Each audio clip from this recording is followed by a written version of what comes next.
تخيل معايا إن الموبايل اللي في إيدك فيه كنز صغير وإنت مش واخد بالك. أنا مش بهزر، ده فيه دهب حقيقي. مش كده وبس، في كمان فضة ونيكل ومعادن تانية غالية. بس يا ترى ليه بيحطوا الحاجات دي جوه الموبايل؟ خليني أقولك الحكاية من أولها.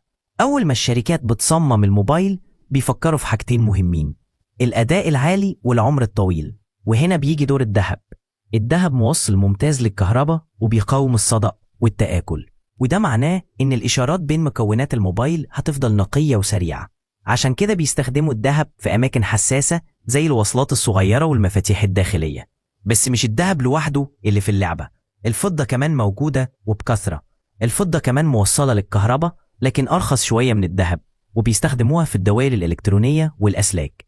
أما النيكل فالنيكل بيستخدموه كطبقة حماية، يعني بيغلفوا بيه أجزاء معدنية عشان يمنع الصدأ ويحافظ على الموبايل يشتغل سنين.